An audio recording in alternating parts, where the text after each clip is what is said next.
बिस्मिल्लाहिर्रहमानिर्रहीम। अस्सलाम वालेकुम। हमेशा की तरह वीडियो शुरू करने से पहले आपसे रिक्वेस्ट है कि अगर अभी तक आपने चैनल को सब्सक्राइब नहीं किया तो काइंडली सब्सक्राइब कर लीजिए और बेल आइकन को प्रेस कर लीजिए ताकि आने वाली न्यू वीडियोस की नोटिफिकेशंस जो हैं वो आपको बर वक्त मिल सकें। आज हम बात करेंगे राइट ऑफ ईजमेंट और उसके एसेंशियल्स पर और ईजमेंट और नेचुरल राइट में डिफरेंस पर। सबसे पहले बात करते हैं राइट ऑफ ईजमेंट की। Right of easement section 4 sub section 1 में हक के आसाइश की तारीफ जो है वो इस तरह से मौजूद है।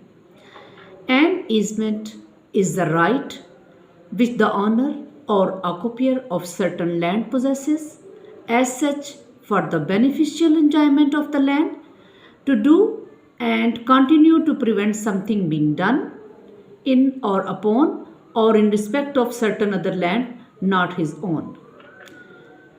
यानी हक़ साइश किसी ज़मीन के मालिक या काबिज को हासिल होने वाला ऐसा हक़ है जिसकी बुनियाद पर ज़मीन का मालिक या काबिज किसी दूसरे शख्स की ज़मीन से इस्तिफ़ादा हासिल करने का मुस्तहिक होता है।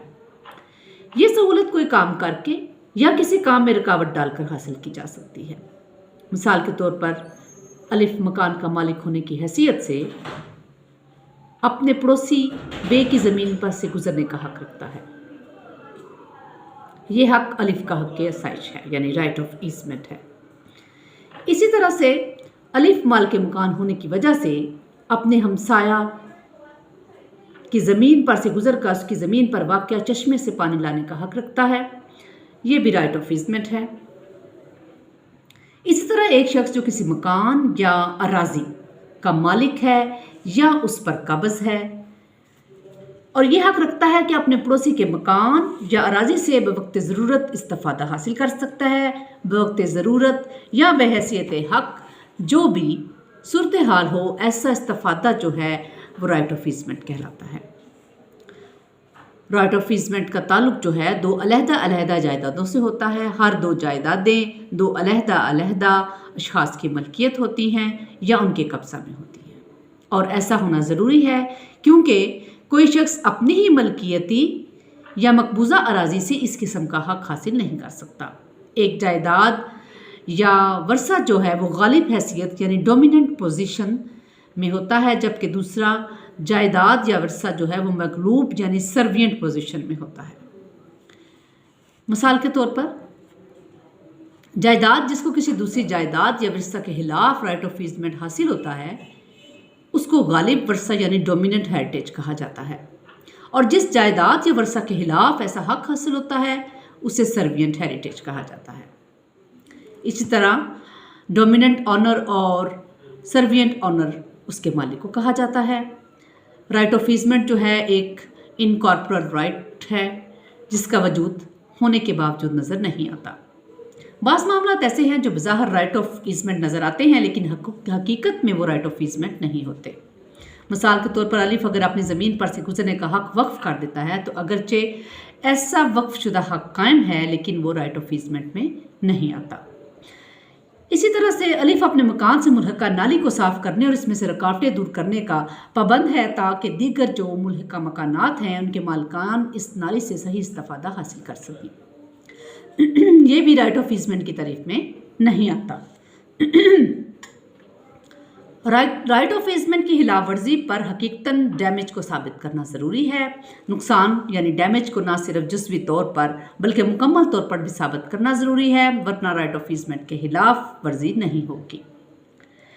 इसके लिए एक इंटरप्रिटेशन मौजूद है। CLC 1984 सफ़ा नंबर 3244 में है कि it was not enough for the plaintiff to show that light and air is less than before but to constitute actionable obstruction of free passage of light or air to opening in a house there must be substantial deprivation of light enough to render occupation of house uncomfortable according to ordinary notion of mankind.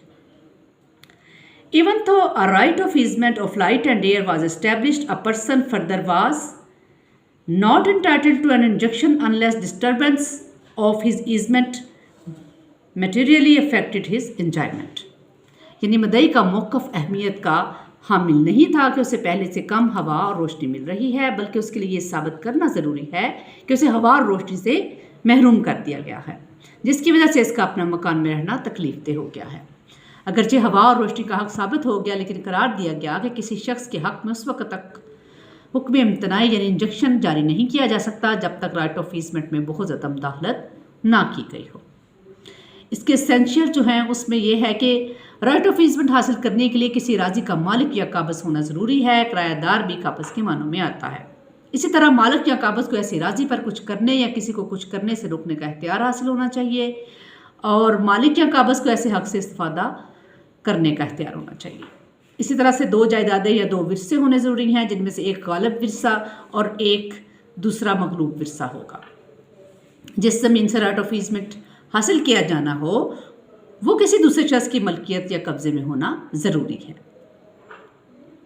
अब बात करते हैं natural rights की। जब हकूक़ आसाइश वजूद में आते हैं तो कुदरती हकूक़ मुअत्तल हो जाते हैं। जब तक हकूक़ आसाइश बहाल रहते हैं कुदरती हकूक़ अपना वजूद ख़त्म कर बैठते हैं, लेकिन जो ही हक़ आसाइश का खात्मा हो जाता है तो कुदरती हकूक़ बहाल हो जाते हैं। यानी the fact of the reaction of an adverse easement is to cause during the period the easement right in operation a suspension of the natural rights of the owner of the servant tenement to the extent of the easement right itself। जब तक ये मालूम ना किया जाए कि कुदरती हकूक़ क्या हैं, इसका जवाब जो है वो तिश्ना तलब रहेगा। कुदरती हकूक़ वो हैं जो किसी शख्स को किसी जायदाद का मालिक होने की वजह से कानूनी तौर पर हासिल होते हैं, और ये हकूक़ कानूनन काबिल नफाज होते हैं। कुदरती हकूक़ एक मालिक मकान या मालिक अराज़ी को अपने मकान या अराज़ी पर हासिल शुदा हकूक़ हैं। हर शख्स को यह हक़ हासिल है कि वो अपनी अराज़ी को जिस तरह चाहे इस्तेमाल करे, जिस तरह चाहे तामीरात करे।